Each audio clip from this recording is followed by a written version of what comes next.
할렐루야, 주님 이름으로 여러분들을 환영합니다. 오늘 토라포시를 전개하기 전에 먼저 제가 3년 전에 예루살렘 성지순례를 갔는데요. 그때 감람산에서 밤에 은혜를 받은 이 장면들을 먼저 여러분들과 함께 나누기를 원합니다. 그래서 이 감람산 꼭대기 이렇게 혼자 서 있는데 밤에 이 성전산 이게 흔히 내려다 보이는 거예요. 흔히 내려다 보이면서 여기가 다윗성 자리였고, 그 다음에 이게 솔로몬 성전 자리였고, 요 밑에 내려가면 이제 기혼샘, 히스기야 터널의 입구죠. 이제 이런 것들이 보이면서, 인류를 시작했던 6,000년 전의 그 시작과 끝이 6,000년의 세월이 파노라마처럼 확 보이면서 하나님께서 은혜를 주셨는데요. 바로 이 성전산, 찌온산, 예루살렘의 성전터가 바로 에덴 동산이었다는 것도 먼저 작은 결론, 에덴 동산이었는데, 에덴 동산이 이제 노아의 홍수로 전부 이렇게 황폐화되는 상태에서 그 위에 하나님의 구속사가 시작됐다, 이런 것들이 이제 보여지더라고요. 그래서 이것이 노아의 홍수 되기 이전에 아담과 하와가 범죄하고, 그 다음에 뱀과 아담과 하와를 판결하시는, 이게 여기에 이제 뱀과 아담과 하와가 있었겠죠. 감람산에서 여기를 내려다 보시면서 판결을 내리시는 이런 장면들이 보이더라고요. 범죄한 이 3위를 불러다 놓고 뱀, 아담, 하와. 그러고 나서 원시복음이 여기서 이제 선포되죠. 창세기 3장 15절에 내가 즉 하나님, 판결자이신 하나님께서 너로 마귀로 하여금 여자와 원수가 되게 하고 내 후손도 여자 후손과 원수가 되게 하니, 그 다음에 여자의 후손은 내 머리를 상하게 할 것이요 너는 그의 발꿈치를 상하게 할 것이요 해가지고 두 사건이 있을 것을 예고합니다. 그래서 여자의 후손의 발꿈치 사건, 뱀의 머리가 상하는 이런 사건이 있을 것을 이렇게 판결하신 겁니다. 크게 볼까요? 한번 올려. 그래서 먼저 여자의 후손 되는 발꿈치 사건, 발꿈치 상하는 사건이 어떤 식으로 벌어질 것이냐, 또 이후로 또 뱀의 머리는 어떻게 상할 것인지, 이런 것들이 이제 역사적인 흐름 속에서 실제적으로 나타나는 이런 장면들이 전부 성경의 역사더란 말입니다. 성경의 역사고요. 그래서 이후의 두 역사는 바로 두 흐름이 흐릅니다. 여자의 후손이 와서 발꿈치 상하는 사건이 먼저 이루어지고, 그 다음에 이제 뱀의 머리가 깨지는 이런 사건들이 크게 전제가 되면서 이런 흐름들을 미리 영적으로 보여지기 전에 육적으로 보여주는 이런 사건들이 예루살렘을 중심으로 이루어졌는데, 이제 에덴 동산에 쫓겨난 아담과 하와가 제사를 드린다, 이렇게 양의 제사를 드리는 이것이 여기 복음의 그림자의 시작입니다. 복음의 그림자. 즉 여자의 후손이 유월절 어린 양으로 와서 이렇게 죽는 이런 부분들을 쫓겨난 아담과 하와가 제사를 드리는 과정에서 나타난 거고요. 다음에 그로부터 한 2000년이 흐른 다음에 바로 아브라함이, 믿음의 조상인 아브라함이 아들 이삭을 번제로 드리고자 했던 그것이 바로 요 모리아산 여기였습니다, 여러분. 그래서 장차 메시아가 어떤 분이며 그분이 어떤 식으로 하나님께 이렇게 바쳐지고 그리고 다시 부활할 것을 이 아브라함을 통해서 충분하게 이제 리허설을 하게 하신 거죠. 그 다음에 이제 그의 후손들이 오늘 이제 본문 중심으로 이루어지는 모세를 통하여서 주어지는 이런 여러 가지 이제 성막 사건, 이런 것들이 계속 동일한 패턴인데, 동일한 패턴을 피 흘림의 제사입니다, 여러분. 그래서 모세를 통하여 오늘 레위기 6장 이하에 주어진 이 본문의 내용이 이제 우리 예수님께서 오시기 전까지 이스라엘의 성막에서 이루어졌고, 그 후로 솔로몬 성전터에서 여기서 계속 이루어진 겁니다. 그래서 요 장소에서 바로 아담의 제사가 시작됐고, 그 다음에 아브라함의 이삭 드리는 그 번제 사건이 여기서 재현됐고, 그 다음에 모세를 통해 주어진 이 성막의 제사, 피 흘림의 제사가 이런 성전의 제사장 시스템을 통해서 여기서 계속 이루어진 거예요. 여기가 바로 피 흘림의 장소입니다. 피 흘림의 장소고, 그리고 약속하신 메시아가 이 땅에 오셔서 제사장의 그 취임식 흐름대로 씻고 머리에 기름 부음을 받고 그 다음에 십자가에 달리시고 부활해서 하늘로 올라가셔서 지금 멜기세덱 반차의 그런 대제사장의 역할을 지금 하시는 요 부분이 실제 상황인 겁니다. 실제 상황. 그래서 여기 이 좌측에 있는 이 부분은 이제 장차 이루어질 이 예수 그리스도의 사역의 모형과 그림자고 요 부분이 실체입니다. 그래서 1차적으로 아담에게 선포된 창세기 3장 15절에 여자의 후손의 발꿈치 상하는 사건이 바로 십자가를 통하여 이렇게 완성이 됐습니다. 그래서 하나님께서 판결하신 그 말씀을 내 몫을 다 이루었다 이렇게 표현하신 겁니다. 십자가에서.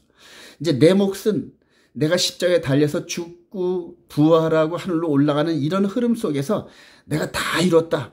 그래서 인류의 죄진 이 간음죄의 사건을 영적인 간음죄 사건을 남편 대신 예수 그리스도께서 죽으심으로 말미암아 해결을 하셨는데 어떻게 해결하셨냐면은 피해 당사자인 남편의 죽으심으로 말미암아 간음죄 사건은 공소권 없음 이제 이렇게 해결이 된 겁니다. 로마서 7장의 핵심인데요. 참 은혜스럽습니다. 그래서 이제 나머지 한 가지가 이제 남아 있는데 그게 뭐냐 하면은 바로 이 뱀의 머리가 깨지는 거죠. 그래서 여러분들 볼까요? 지금 현재 하나님께 예수 그리스도는 하나님 보좌 우편에서 멜기세덱 반차의 대제사장 사역을 감당하시고 있는 중입니다. 그래서 때가 되면은 이게 붉은 피옷을 이게 지금 대제사장이 옷이거든요. 붉은 피옷이 이 옷을 입고 심판하러 내려오시는 심판하러. 그래서 결론적으로 마귀의 머리가 깨지는 이 사건, 즉 불못에 이 마귀와 함께 그 추종 세력들을 전부 다 불못에 이렇게 빠지게 하는 것이 마치 최후의 이제 그런 심판인데 바로 이 두 사건이 즉 여자의 후손의 발꿈치 상하는 사건과 그다음에 마귀의 머리가 깨지는 이 사건이 예루살렘 성전산을 중심으로 이루어진다는 겁니다, 여러분. 자, 이런 관점에서 성경의 모든 구속의 역사는 예루살렘을 중심으로 회전하는 이제 이런 파노라마 같은 이런 것들을 볼 때 이 마지막 우리 주님이 오시기 직전의 이 상황도 예루살렘을 중심으로 해서 모든 국제 정세가 이제 막 움직이는 이제 이런 모습들이 이제 보여져야 됩니다. 그래서 오늘 이 큰 그림을 여러분들과 함께 나누었고요. 앞으로 더 자세히 나누기를 원합니다. 그래서 여기에서 이제 오늘 본문은 바로 모세에게 주어졌던 모세의 제사장의 취임식 이런 것들이 예수 그리스도를 통하여서 어떻게 나타났는지 이제 이런 것들을 지금 디테일하게 나누는 겁니다. 자, 오늘 토라포스는 5783 25번째 시간인데 짜부 명하여 명령하여 이제 이런 제목인데요. 레위 6장 8절이야. 여호와께서 모세에게 말씀해 이르시되 아론과 그의 자손에게 명령하여 이르라.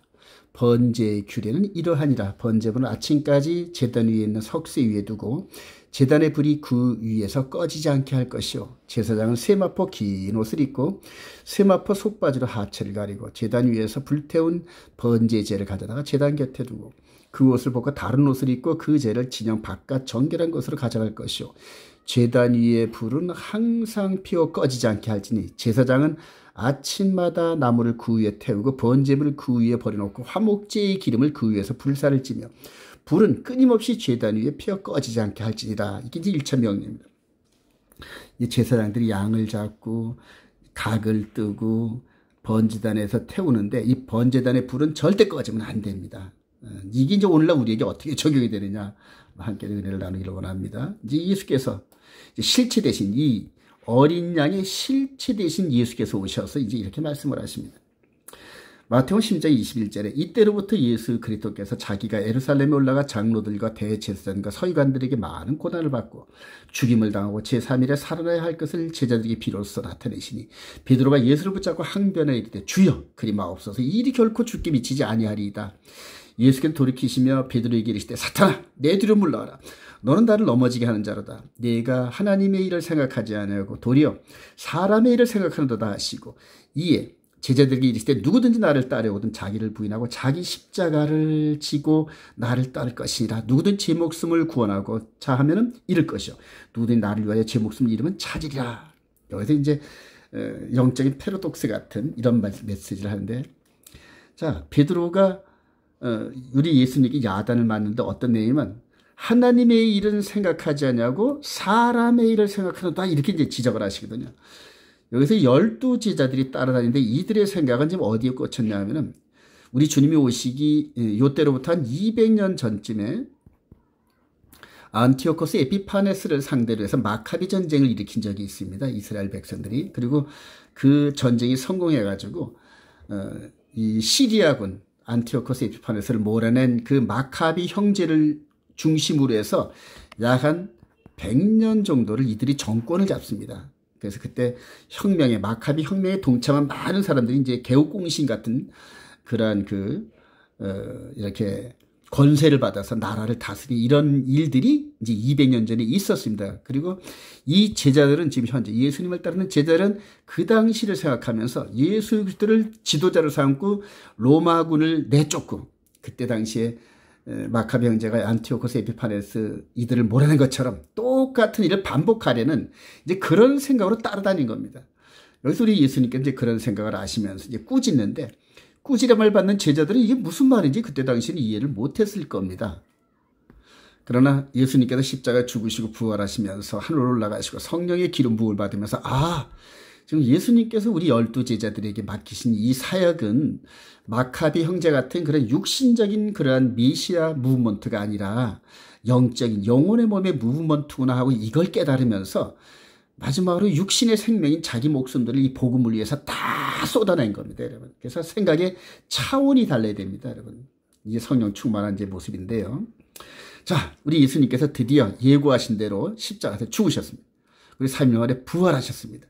그리고 제자들을 만났죠. 제자들을 만났고 그 성령을 받으라 하면서 올라가신 지 열흘 만에 성령의 기름 부음이 물 붓듯이 넘쳐서 이 사도들이 그냥 성령의 충만을 받으면서 이런 구약의 이런 여러 가지 사건들이 예수 그리스도를 통하여서 영적으로 성취된 걸 깨달으면서 변화가 된 겁니다. 그래서 세상이 감당치 못하는 마귀를 대적하고 이겨내는 그런 그 하나님의 종이 되고, 정말 강력한 피조물 중에서 영적으로 마귀의 세력들을 이겨내는 어마어마한 권세를 가진 그런 사도들이 이제 탄생을 한 거죠. 이후로 이제 바울 사도가 십자가 다음에 번제물을 태우는 이 제단, 그 다음에 이제 내 마음 안에 세워진 이 제단, 내 마음 안에 세워진 이 제단의 불을 끄지 않게 하기 위해서 이제 이루어지는데요. 바울사도 고린도 15장 29절에 이렇게 고백합니다. 만일 죽은 자들이 도무지 다시 살아나지 못하면 죽은 자들을 위하여 세례를 받는 자들이 무엇을 하겠느냐? 어찌하여 그들을 위하여 세례를 받느냐? 또 어찌하여 우리가 언제나 위험을 무릅쓰리요? 형제들아, 내가 그리스도 예수 우리 주 안에 가진 바 너희에 대한 나의 자랑을 두고 단언하니 나는 날마다 죽노라. 그래. 나는 날마다 죽는데, 이게 육신이 죽는 게 아닙니다, 여러분. 영혼의 몸, 속사람이 맨날 죽는다는 거예요. 죄로 말미암아. 그래서 마음 성전에 설치된 상설 번제단, 불을 끄면 안 되는 상설 번제단 십자가가 예수 그리스도를 통하여 믿는 자들의 마음에 세워진 것을 고백을 하는 겁니다. 저와 여러분들이 이 상설 번제단 안에 이 죄를 태우는 이러한 불이 꺼지지 않고 궁극적으로 퓨리파이, 완전한 퍼펙트한 심령을 소유하면서 마지막 때에 이 사도들이 감당했던 초대교회의 사역을 감당하시기를 함께 소망합니다. 다음으로 로마 군병으로 왜 예수님이 옷을 나누었나, 이제 이런 그 소제목인데요. 한번 볼까요? 이 옷을 나누는 그것도 다 절차입니다. 제사장의 절차인데, 레위기 7장 1절에 속건제의 규례는 이러하니라. 이는 지극히 거룩하니 번제물을 잡는 곳에서 속건제의 번제물을 잡을 것이요, 제사장은 그 피를 제단 사방에 뿌릴 것이며 그 기름을 모두 들이되 곧 그 기름진 꼬리와 내장에 덮인 기름과 두 콩팥과 그 위에 기름 곧 허리 쪽에 있는 것과 간에 덮인 꺼풀을 콩팥과 함께 떼어내고, 제사장은 그것을 다 제단 위에서 불살라 여호와께 화제로 드릴 것이 있는 속건제라. 제사장인 남자는 모두 그것을 먹되 거룩한 곳에서 먹을지니라. 그것은 지극히 거룩하니라. 속죄제와 속건제는 규례가 같으니 그 제물은 속죄하는 제사장으로 돌아갈 것이요, 사람을 위하여 번제를 드리는 제사장 곧 그 제사장은 그 드린 번제물의 가죽을 자기가 가질 것이며. 그래. 제사장의 도로는 이 동물 가족의 일종의 이제 이걸 품삯이라 이렇게 할 수가 있겠죠. 성막 안에서 일하는 사람들이 먹고 살아야 되니까 레위 사람들은 세상에 그런 그 소망을 주지 않으셨죠. 성막 안에서 나는 거기에 대한 하나님께 드려진 것을 먹는 게 바로 이제 제사장인데요. 이렇게 제사장은 이렇게 안수하고 죽은 짐승의 가죽을 벗겨서 그 가죽은 제사장 몫이라는 겁니다, 여러분. 자, 근데 이게 이제 예수 그리스도 안에서 어떻게 성취가 되는지 한번 볼까요? 자, 우리 주님이 오시기 1000년 전쯤에 바로 다윗 왕이 이렇게 시편 22편 이하에 이렇게 고백을 합니다. 시편 20편 12절에 많은 황소가 나를 에워싸며 바산의 힘센 소들이 나를 둘러쌌으며 내게 그 입을 벌림이 찢으며 부르짖는 사자 같으니이다. 또한 개들이 나를 에워쌌으며 악한 무리가 나를 눌러 내 수족을 찔렀나이다. 내가 내 모든 뼈를 셀 수 있나이다. 그들이 나를 주목하여 보고 내 겉옷을 나누며 속옷을 제비 뽑나이다. 그래서 옷을 누가 가질 것인지 주사위를 던지는 이제 이런 장면을 성령의 감동으로 보는데 바로 여기에 제사장들이 가죽을 갖는 이런 영적 개념을 이렇게 연장선상에서 이제 이렇게 보고 있는 건데 그게 뭐냐면 바로 이 장면을 본 겁니다. 이 장면을 1000년 전에 미리 내다봅니다. 그리고 그거를 성령의 감동으로 본 그것을 그들의 시로 제사장의 그러한 그 찬송으로 예배 찬송으로 이렇게 불려졌는데 시편 22편은 특별히 유월절 양을 잡을 때만 그 제사장들로 하여금 이렇게 부르게 했답니다. 그래서 시초가 그랬죠. 엘리엘리 라바 사박다니 엘리엘리 라바 사박다니 이제 이런 식으로 하는데 바로 그게 십자가에서 우리 예수님께서 부르짖는 소리죠. 하나님이여 하나님이 어찌하여 나를 버리시나이까 하는 음성까지 들리면서 엘리엘리 라바 사박다니 하는 이런 소리가 듣고 그 다음에 그 밑에서는 이 예수님을 잡은 이 제사장 역할을 했던 로마 군병들이 옷을 누가 차지할 것인가 이거는 찢지 말고 한 사람이 갖자 이런 식으로 해가지고 이제 주사위를 던지는 이제 이런 장면이 보입니다. 마태복음 27장 27절에 이 장면이 기록되는데요. 이에 총독이 군병들이 예수를 데리고 관정 안으로 들어가서 온 군대를 그에게로 모으고 그의 옷을 벗기고 홍포를 입히며 가시관을 엮고 그 머리에 씌우고 갈대를 그 오른손에 들리고 그 앞에서 무릎 꿇고 희롱하여 이르되 유대인의 왕이여 평안할지어다 하면서 그에게 침 뱉고 갈대를 빼앗아 그의 머리를 치더라. 희롱을 단 후에 홍포를 벗기고 도로 그의 옷을 입혀 십자가에 못 박으려고 끌고 나가니라. 나가다가 시몬이란 구레네 사람을 만나며 그에게 예수의 십자가를 억지로 지어가게 하였더라. 골고다 즉 해골의 곳이라는 곳에 이르러 쓸개탄 포도주를 예수께 주어 마시게 하려 하였더니 예수께서 맛보시고 마시고자 하지 아니하시더라. 그들이 예수를 십자가에 못 박은 후에 그 옷을 제비 뽑아 나누고 거기 앉아 지키더라. 그러면서 바로 시편 22편의 이 말씀을 성취한 것을 마태가 기록한 겁니다. 여기서 예수께서 쓸개탄 포도주를 왜 안 마셨을까요? 바로 이 포도주인데 이게 바로 마태복음 26장 유월절 세대를 즉 제자들과 유월절 만찬을 나눌 때 내가 이제 아버지 나라에서 너희와 함께 마지막 포도주 잔을 나누기까지는 결코 포도주를 입에 대지 아니라고 말씀하셨잖아요. 그래서 포도주를 드시지 않은 겁니다.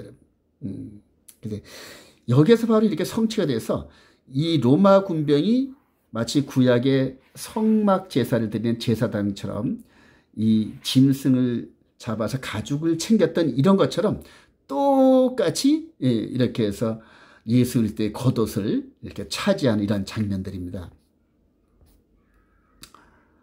자, 아론과 그 아들들의 제사장 위임식인데요. 레위기 8장 6절에 모세가 아론과 그의 아들들을 데려다가 물로 그들을 씻기고 아론에게 속옷을 입히며 띠를 띄우고 겉옷을 입히며 에봇을 걸쳐 입히고 에봇에 장식 띠를 띄워서 에봇을 몸에 메고 흉패를 붙이고 흉패에 우림과 둠빔을 놓고 그의 머리에 관을 씌우고 그 관이 전면에 금패를 붙이니 그러면서 레위기 35장 2절 이하에 바로 이 제사장 위임식을 7일 동안 감당하는 이런 예식을 치렀는데요. 바로 아론에게 속옷을 입히며 띠를 띠며 했던 이 장면이 바로 예수 그리스도 즉 아론의 반차에 제사장이 아니라 멜기세덱 반차의 대제사장 예수 그리스도께서 이렇게 옷을 걸쳐야 하는 이런 이제 절차를 밟은 겁니다. 그래서 이렇게 이 제사장들이 이렇게 옷을 받고 있는 이런 과정 속에서 예수께서 입었던 옷을 벗기고 로마 국민들이 시롱을 하면서 네가 왕이냐? 그럼 이 옷을 입어야지. 그러면서 오직 왕들만 입을 수 있는 아주 비싼 자줏빛색의 옷을 예수께 입힌 겁니다. 그리고 관을 씌웠다 그러잖아요. 관을 씌우는데 이 관을 씌우는데 이 아론 대제사장이 관을 이렇게 씌웠는데 바로 실제적인 예수 그리스도의 관은 가시면류가 있는 가시면류. 이게 전부 다 성막에서 일어나는 이런 사건들이 그대로 예수 그리스도를 통하여 바로 재현되는 겁니다. 재현되는 겁니다. 마태복음 27장 27절. 이에 총독의 훈배들이 예수를 들고 관정하러 들어가서 온 군대를 그의 옷을 홍포를 입히며 가시관을 엮어 머리에 씌우고 이런 것들도 전부 다 이런 성전산에서 솔로몬 성전에서 이루어지는 매번 제사장 위치 임식 때마다 이루어지는 일들을 계속해서 반복했는데 이것이 자기들은 무슨 일인지도 모르고 그렇게 반복해서 입은 겁니다. 제사장들은. 근데 그의 실체가 되시는 바로 이분이 와서 이런 일을 감당할 때는 이들의 눈들이 다 가려져 가지고 이분이 메시아 즉 진짜 대제사장이신 이런 것들을 이제 이해를 못한 거죠. 자, 다음에 제사장들이 안수한 양의 피를, 즉 소의 피, 양의 피를 몸에 바르는 장면인데요. 레위기 8장 22절에 또 다른 순양, 곧 위임식의 순양을 드릴세. 아론과 그의 아들들이 그 순양이 머리에 안수하며 모세가 잡고 그 피를 가져다가 아론의 오른쪽 귓뿌리와 그의 오른쪽 엄지손가락과 그의 오른쪽 엄지발가락에 바르고, 그러니까 몸에 이 죽은 짐승, 안수받은 짐승의 피를 바르는 겁니다. 24절에 아론의 아들들을 데려다가 모세가 그 오른쪽 귓뿌리와 그들의 손의 오른쪽 엄지손가락과 그들의 발의 오른쪽 엄지발가락에 그 피를 바르고, 그래요. 이렇게 죽은 짐승의 피를 모세가 이 제사장들의 귓뿌리로 해서 손에 발에 이런 식으로 해서 묻히고, 그러니까 사실 온몸에 피를 묻힌다는 그런 개념이겠죠. 자, 그 피를 바르고 이제 제사장 이치 임식을 거행하라는데, 이사야 53장 5절에 그가 찔림은 우리의 허물 때문이요 그가 상함은 우리의 죄악 때문이요 그가 징계를 받음으로 우리가 평화를 누리고 그가 채찍에 맞음으로 우리는 나음을 얻었다는데, 그가 채찍에 맞는 거예요. 여러분, 그렇게 채찍 왜 벗기고 채찍을 맞을까요? 제사장들은 죽은 짐승의 피를 귀에 바르고 발에 바르고 손에 바르면서 나 피 발랐어요 이렇게 했는데, 실제 대신 제사장 예수 그리스도는 온몸에 피가 낭장이에요. 그러려면 이제 채찍에 맞아야 되는데, 우리 주님 오시기 한 800년 전에 이사야 선지자를 성령의 감동으로 본 거예요. 그가 채찍에 맞음으로, 그래. 왜 채찍에 맞을까요? 이렇게 몸에 피를 발라야 되니까, 제사장은. 근데 이들은 눈 감고 아웅하는 식으로 피를 발랐는데, 이분은 채찍에 맞으면서 당신의 피가 낭자하게 흘러나온 것을 볼 수가 있습니다. 그래서 이건 모형이고, 지금 요 부분은 이제 모형이고, 이 예수 그리스도는 실제라는, 실제. 네. 자, 여기서 한번 볼까요? 이렇게 채찍에 맞고 면류관을 쓰고 왕의 옷인 붉은 옷을 입고 나타난 이 예수를 본디오 빌라도가 이스라엘 백성들에게 소개하는 장면이 나오죠. 요한복음 19장 1절에 이에 빌라도가 예수를 데리다가 채찍질하더라. 군인들이 가시나무로 관을 엮어 그의 머리에 씌우고 자색 옷을 입히고 앞에 가서 이르되 유대인의 왕이여 평안할지어다 하며 손으로 막 때리면서 희롱하는 거예요. 여러분. 빌라도가 다시 밖에 나가 말하되 보라, 이 사람을 데리고 너희에게 나오니 이는 내가 그에게서 아무 죄도 찾지 못한 것을 너희로 알게 하려 함이로다. 아무 죄도 찾을 수가 없대. 이스라엘 백성들은 즉 6월절 어린 양의 흠없는 어린 양을 골라야 할 이 제사장들은 진짜 어린 양 대신 이분이 죄가 있다 하고 이제 재판에 넘긴 건데, 이방인 제사장격인 이 본디오 빌라도는 내가 죄를 찾을 수가 없어. 그러니까 6월절 어린 양은 흠이나 티가 없어야 되는데, 오히려 이방인이 바로 이 6월절 양의 실체 대신 예수님을 향하여 죄가 없다 이렇게 판결한 겁니다. 예, 아이러니하죠. 자, 이에 이에 예수께서 가시관을 쓰고 자색옷을 입고 나오시니 빌라도가 그들에게 말하되 보라 이 사람이다 하며 제 제사장들과 아랫사람들이 예수를 보고 소리질러 이르되 십자가에 못 박아서 십자가에 못 박아서 하는지라. 빌라도가 이르되 너희가 친히 데려다가 십자가에 못 박아라. 나는 그에도 죄를 찾지 못하니라. 2번씩이나. 여러분들 이건 심상한 얘기가 아닙니다. 여러분 아무지도 2번씩 말한 거는 이제 진리거든요. 그래요. 참 우리 예수 그리스도 다른 성경에 보면 빌라도가 너희 왕 아니냐? 너희 왕 아니냐? 너희 왕을 어떻게 십자가에 못 박고 너희들이 이렇게 얘기할 수 있느냐? 이해가 안 되는데도 그때 이스라엘 백성들이 뭐랍니까? 우리에게는 오직 가이사밖에 왕이 없습니다. 그러면서 완전히 실제로 왕 대신 이분이 오셔서 그 얘기를 들으면서 얼마나 가슴 아팠을까요, 여러분? 예. 다음으로 제사장은 속죄 제물이 흘린 피를 옷에 뿌리는 장면인데요. 레위기 8장 30절. 모세가 관유와 제단 위에 피를 가져다가 아론과 그의 옷과 그의 아들들과 그의 아들들의 옷에 피를 뿌려 아론과 그의 옷과 그의 아들들과 그의 아들들의 옷을 거룩하게 하고 구별했다는 얘기예요.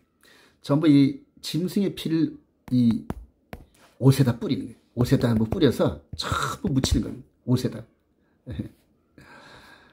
이제 이게 이제 모형과 그림자라는 건 이제 잘 알죠, 여러분. 그런데 이제 이분께서는 이들의 실체를 이루시면서 채찍에 맞으시고 옷이 피투성이가 되고 나타나고 이게 본디오 빌라도 앞에서 이렇게 나타나는 이런 장면들인데요. 이걸 나중에 사도들이 이 장면을 함께 보고 있었던 사도들이었죠. 그런데 밖으로 드러내지를 못했지만은 전부 숨죽이며 봤을 겁니다.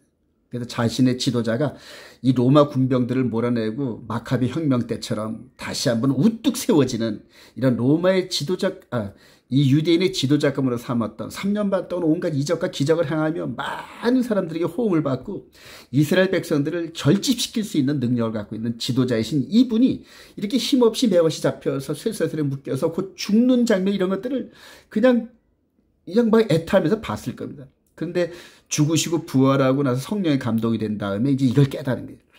사도행전 4장 25절에 또 주의 종 우리 조상 다윗의 입을 통하여 성령으로 말씀하시길 어찌하여 열방이 분노하며 족속들이 허사를 건영하였는고 세상의 군왕들이 나서며 관리들이 함께 모여 주와 그의 그리스도를 대적하도다 하신 이로써이다.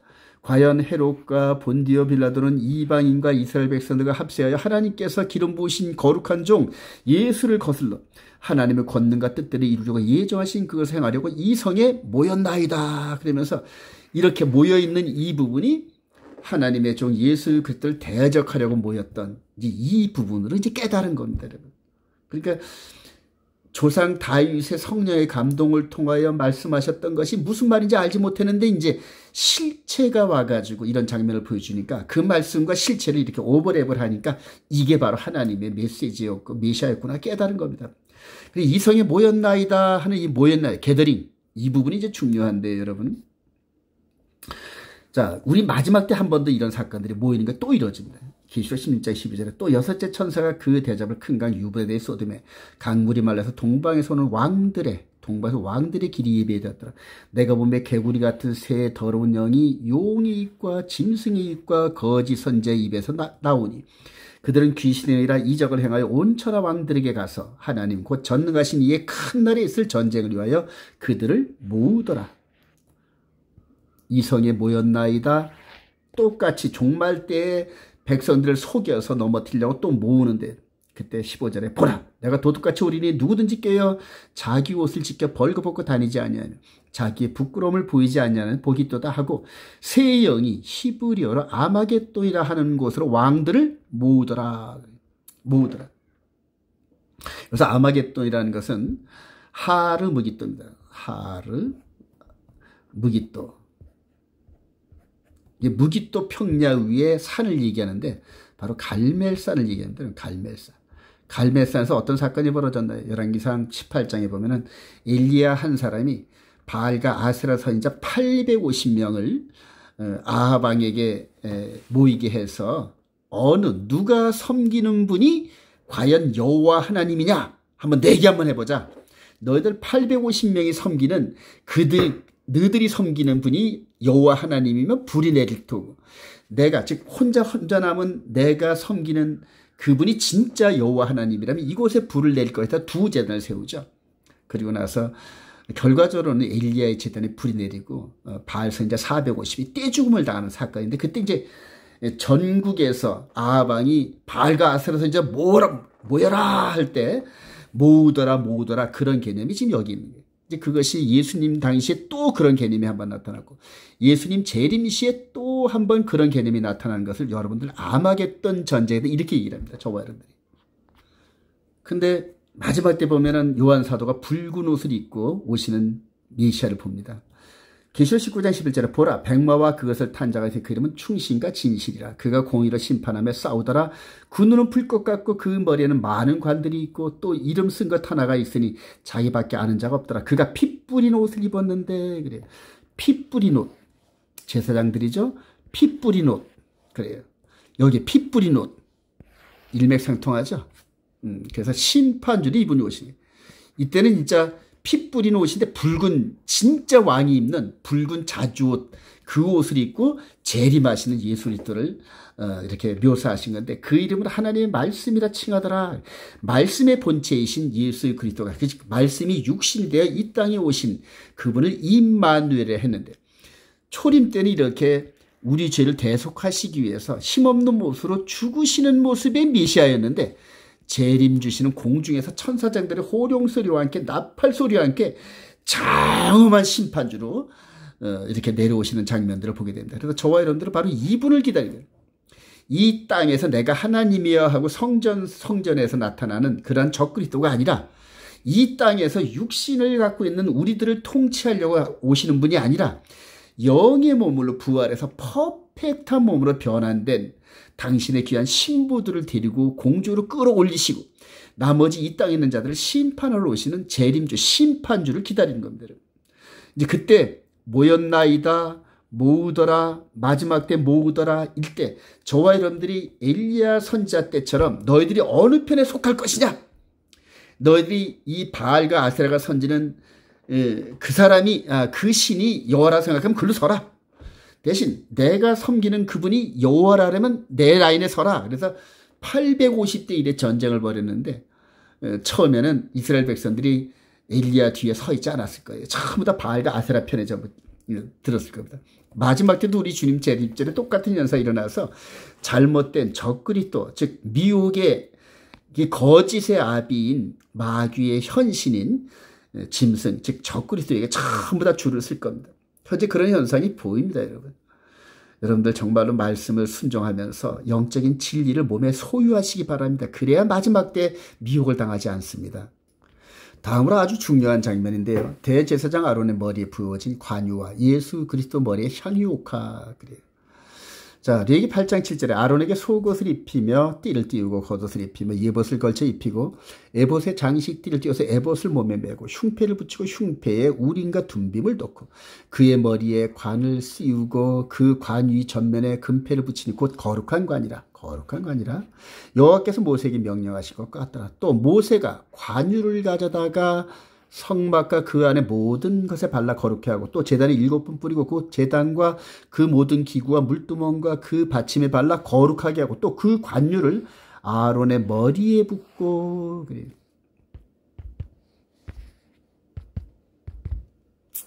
거룩하게 하고, 여기서 모세가 거룩한 관유를 이 아론 대제사장 취임식 때 머리에다 이렇게 관유를 부으니까 그 관유의 이름이 머리서부터 아론의 수염을 통하여 쫙 흘렀을 거 아닙니까, 여러분? 그 관유의 향기가 그래요. 이 대제사장의 옷과 금방울과 이런 식으로 해서 하나님을 섬기는 지성소에 들어가는 대제사장을 이렇게 거룩하게 한 겁니다. 근데 이거를 500년 후에 다윗이 영적인 감동을 통해 이거를 성령의 감동으로 이렇게 예고합니다. 시편 133편 1절에 보라 형제가 연합하여 동거함이 어찌 그리 선하고 아름다운고 머리에 있는 보배로운 기름이 수염 곧 아론의 수염에 흘러서 그의 옷깃까지 내린 것 같고 헐먼의 이슬이 시온의 산들에 내린 것 같도다. 거기서 여호와께서 복을 명령하시고 곧 영세이로다. 그래요. 이 장면을 시편에 기록하면서 성전에서 또 이렇게 찬송하게 하는 찬송가로 사용을 했습니다. 그런데 여러분들 보세요. 이 사건이 그대로 재현되는 마태복음 26절에 이제 6월절 양 잡히기 얼마 전이죠. 예수께서 베다니 나병 환자 시몬의 집에 계실 때 한 여자가 매우 귀한 향유 한 옥합을 가지고 나와서 식사하는 예수의 머리에 부으니 제자들이 보고 분개하여 이르되 무슨 의도로 이것을 허비하느냐. 이것을 비싼 값에 팔아 가난한 자들에게 줄 수 있었겠도다 하거늘 예수께서 아시고 그들에게 이르시되 너희가 어찌하여 이 여자를 괴롭게 하느냐. 그가 내게 좋은 일을 하였느니라. 가난한 자들은 항상 너희와 함께 있거냐. 나는 항상 함께 있지 아니하리라. 이 여자가 내 몸에 이 향유를 부은 것은 내 장례를 위하여 함이니라. 내가 진실로 너에게 이르노니 온 천하에 어디서든지 이 복음이 전파되는 곳에는 이 여자가 행한 일도 말하여 그를 기억하리라 하시니라. 아론의 머리에 관유를 부은 모세의 역할을, 이 모세의 역할을 지금 누가 했다? 이 여인이 했어요. 나사로의 동생 마리아라. 나중에 이제 다른 성경에 나오는데요. 바로 오레비의 죽음과 나흘이 돼서 썩은 냄새가 진동했던 그를 나사로야 나오라 했더니 살아서 나오는 부활의 장면을 보면서 영적인 비밀을 깨달았습니다. 마리아가. 그리고 그 절차를 잇는 과정에서 대제사장에게 머리에 기름 부음의 이 행사가 모세를 통해 이룬 것들이 현실이 돼야 되기 때문에 이렇게 가서 머리에 기름 부음. 이거를 위해서 우리 예수님께 시켰을까요? 아니에요. 마리아가 평상시에 예수님이 오시면은 언니 마르다는 먹을 것을 육신에 봉양을 했는데 마리아는 예수님의 발밑에서 계속 말씀을 들은 거예요. 구약의 성경에 이런 말씀들을 예수 그리스도 자신을 통하여 이렇게 해석을 해주는 이런 과정들이 계속 이렇게 말씀을 배웠는데 결정적인 순간에 오레비 나사로가 부활하는 장면 속에서 영의 눈이 확 열리고 구약의 이 사건들이 열린 거예요. 그렇게 해서 이 여인이 헌신한 이 장면이 없었더라면 대제사장의 머리에 관유를 붓는 행사가 결여돼 가지고 예수님께서 미시아이심을 증명할 수 없는 그런 사건이 된 거죠. 얼마나 중요한지 몰라요. 300데나리온의 관유를 붓고. 그래서 육신의 생각은 이걸 감당하지 못하죠. 그런데 영의 생각은 아마 마리아는 자기 생명을 바치려면 바쳤을 겁니다. 300데나리온에 그게 문제가 아니라 자기 생명까지 다 바치려면 바쳤을 거예요. 마지막 때 여러분 이 육의 몸이 아닌 영의 몸에 영적 군사들이 모여서 이렇게 마리아 같은 이런 헌신을 할 때 정말로 하나님께서 큰 영광 받으십니다, 여러분. 이거는 오직 말씀을 깨닫고 순종하면서 진리가 영의 눈을 통해 확 보이는 사람들만이 감당할 수 있는 그러한 능력이죠. 그게 성령의 능력이라는 겁니다. 자, 예수 그리스도의 대제사장 위임식에 이제 나중에 히브리서 기자가 깨닫고 그리고 고백을 합니다. 히브리서 8장 1절에 지금 우리가 하는 말의 요점은 가장 중요한 요점은 뭐냐? 이러한 대제사장이 그래요. 즉 아론계의 대제사장이 우리에게 있다는 것이라. 그는 하늘에서 지극히 크신 이의 보좌 우편에 앉으셨으니 대제사장마다 예물과 제사드림을 위하여 세운 자니 그러므로 그도 무엇인가 드릴 것이 있어야 하니라. 그러면서 대제사장의 취임식을 순서대로 우리가 사복음서에 전삼년반 사복음서에 기록된 예수님의 행적을 큰 그림으로 한번 보면은 바로 몸을 물로 씻었습니다. 여러분 씻었죠. 다음에 기름 부음을 받습니다. 관유의 기름 부음을 받고 그리고 몸에 피를 바르고 옷을 입는 이런 과정이 십자가를 통해 나타나는 겁니다. 여러분. 다음으로 십자가 죽으시고 부활해서 40일 동안 제자들과 함께 하나님 나라에 대해서 가르치시면서 올라가셨죠. 그리고 열흘 만에 성령이 내려오셔서 이 제자들에게 임했습니다. 즉 예수의 영이 각 사람에게 임해요. 그리고 나서 현재 하나님 보좌 우편에서 멜기세덱 반차의 대제사장 역할을 감당한 겁니다. 그래서 히브리서 기자는 바로 이러한 대제사장이 현재 우리에게 있다는 거예요. 그럼 저와 여러분들은 지금 이 대제사장을 섬기는 제사장 역할을, 왕 같은 제사장 역할을 하고 있는 거거든요. 이 부분을 히브리서 기자가 마지막 정리를 합니다. 히브리서 9장 11절에 첫 언약에도 그래요. 첫 언약, 즉 모세를 통한 신에서 언약에서 섬기는 예법과 세상에 속한 성소가 있더라면서 쭉 설명을 하는데 이 장막은 현재까지의 비운이 이에 따라 드리는 예물과 제사는 그래요. 예물, 민하, 제사는 제바흐. 다니엘서 9장 27절에 그가 한 일 동안의 언약을 굳게 맺고 제사 예물을 폐하시고 한 그 예물과 제사입니다. 섬기는 자를 그 양심상 온전하게 할 수 없나니 즉 육의 몸은 되는데 영의 몸까지는 온전하게 할 수 없는 연약한 거죠. 이런 것은 먹고 마시는 것과 여러 가지 씻는 것과 함께 육체의 예법일 뿐이며 개혁할 때지 맡겨둔 것이라. 개혁할 때까지. 그런데 그 개혁 때가 언제냐? 바로 그리스도께서 십자가를 메신 때가 될 때. 그리스도께서는 장래 좋은 일에 대제사로로사 손으로 짓지 아니한 것, 이 창조에 속하지 아니한 더 크고 온전한 장막으로 말미암아 염소와 송아지의 피로 하지 아니하고 오직 자기의 피로 영원한 속죄를 위해서 단번에 성소에 들어가셨느니라. 염소와 황소의 피와 및 암송아지의 죄를 부정한 자에게 뿌려 그 육체를 정결하게 하여 거룩하게 하거든. 하물며 영원하신 성령으로 말미암아 흠없는 자기를 하나님께 드린 그리스도의 피가 어찌 너의 양심을 죽은 행실에서 깨끗하게 하고 살아계신 하나님을 섬기게 하지 못하겠느냐. 그래. 구약의 성전의 예법에 정통한 바울사도 나중에 성령의 감동으로 바로 생명의 성령의 법을 주창해. 로마서 8장 2절이죠. 생명의 성령의 법인데 바로 그 생명의 성령의 법 안에 저와 여러분들이 현재 있다는 것을 지금 얘기하고 있는 겁니다. 예, 너무너무 은혜스럽죠. 자, 멜기세덱 반차에 대해서 예수 그리스도 바로 다윗 왕이 미리 얘기를 했는데 시편 110편 1절에 여호와께서 내 주에게 말씀하시. 여호와께서 내 주에게 여호와께서 내 주에게, 즉 다윗 왕이 영으로 성령의 감독으로 이렇게 본 내 주가 바로 이분인데요. 내가 네 원수들로 내 발판이 되게 하기까지 넌 내 오른손에 앉아있으라 하셨도다. 여호와께서 시온에서부터 주의 권능의 규를 내보내시리. 주는 원수들 중에서 다스리소서.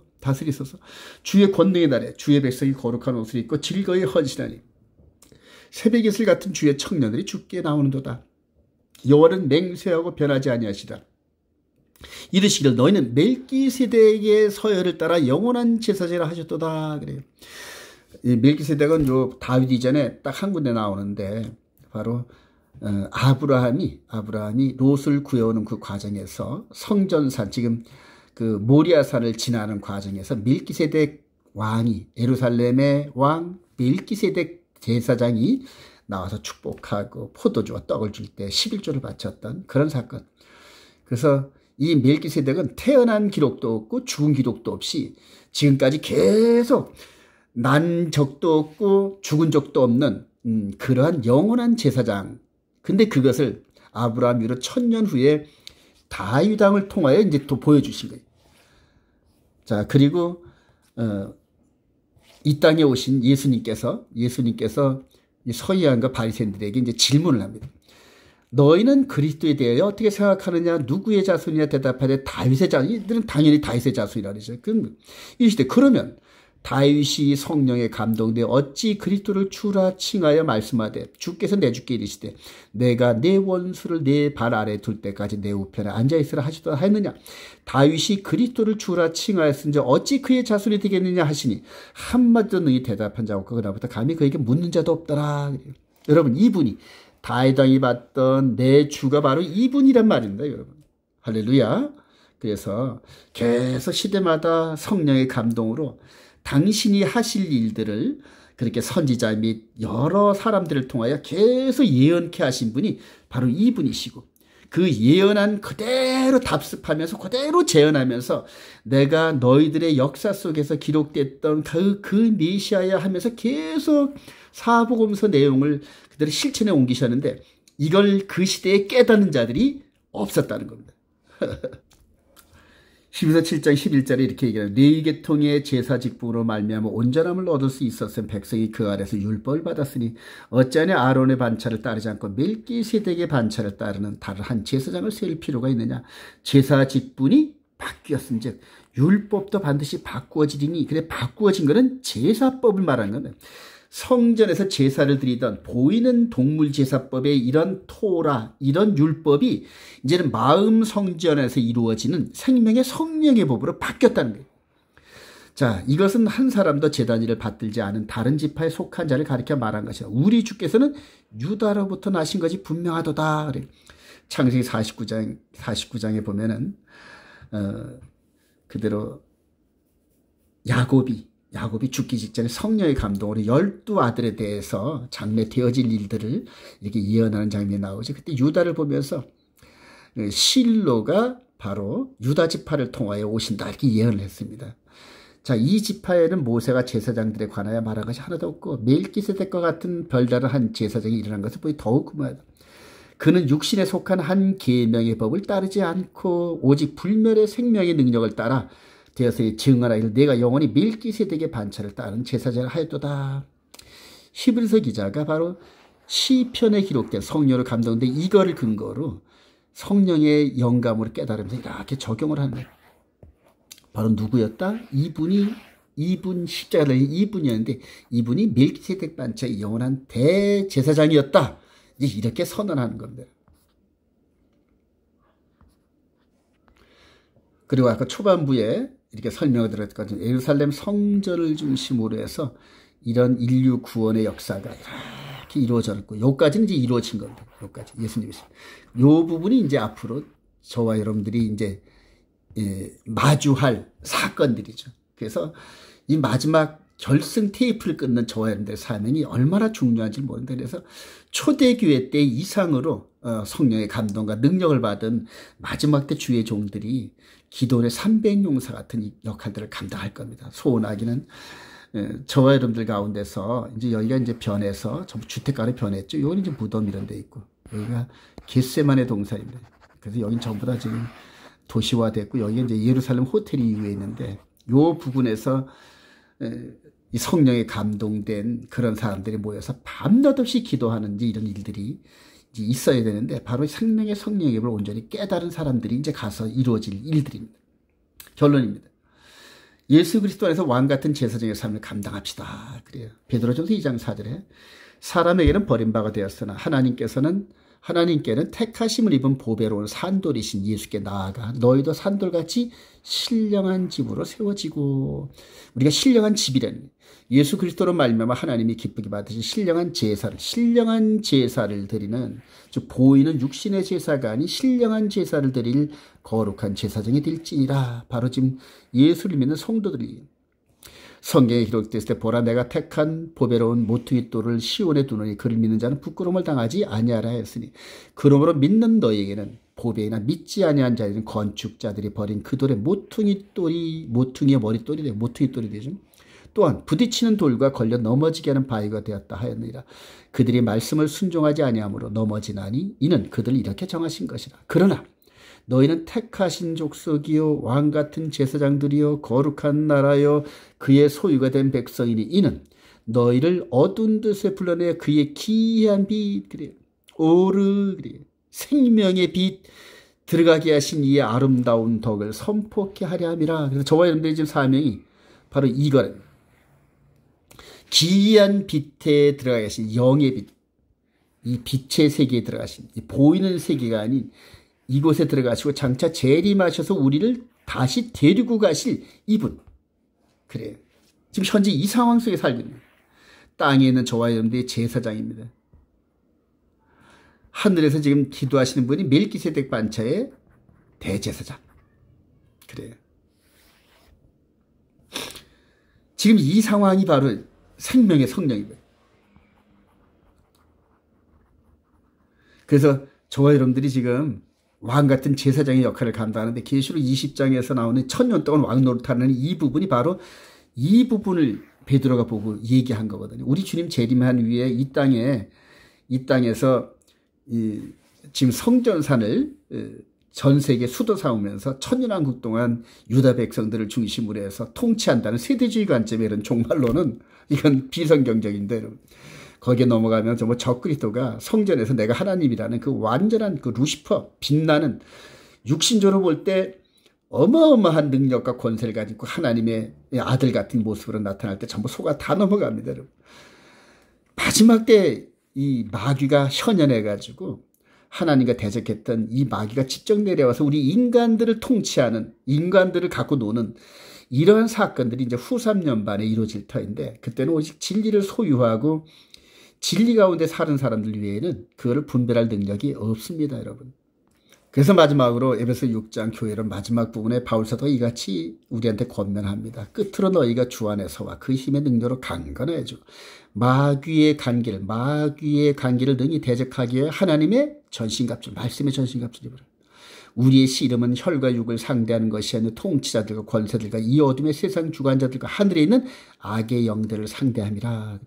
육신을 갖고 있는 저와 여러분들이 영적인 대적자들을 향하여서 싸워서 이겨내라는 겁니다. 그런데 그렇게 이겨내려면 그러므로 하나님의 전신갑주를 취하라. 이는 악한 날에 너희가 능히 대적하고 모든 일을 행한 후에 서기야 함이라. 이후로 이 영적인 군사들을 로마군에 비유해가지고 머리에는 구원의 투, 가슴에는 의의 흉배를 거치고 믿음의 방패와 말씀의 칼과 복음의 신발과 뭐 이런 식으로 하면서 보이는 로마 군병들을 중심으로 해서 영적인 군사들이 영적인 갑옷을 입는 장면들을 설명해 놓은 게 유명하죠. 사랑하시는 여러분, 이 구약 성경을 바탕으로 해서 영적인 보이지 않는 이 세계를 눈으로 보듯이 또 성령의 감동으로 보면서 말씀을 선포하고 내가 적용하고 순종하면서 성령의 그릇이 되기를 원합니다. 성령이 이끄신 대로 성령이 의의 길로 인도하는 마음에 새겨진 요 십계명, 언약궤 안에 있는 십계명의 정신을 가지고 여러분, 저와 여러분들이 살아나갈 때 정결한 처녀의 능력과 거룩함과 악이 우리 안에 들어오는 것을 막으면서 완전한 거룩한 제사장, 완벽한 밀기세덱 반체 대제사장 예수 그리스도의 명령을 따르는 왕같은 제사장의 역할을 능히 감당할 수 있습니다. 이러한 일들이 회자되어서 이런 같은 말씀과 같은 능력을 소유한 그런 일꾼들이 기도는 300용사 같이 모여서 마지막 때 예루살렘에서 함께 사역하는 그 날이 속히 오기를 함께 기도합니다.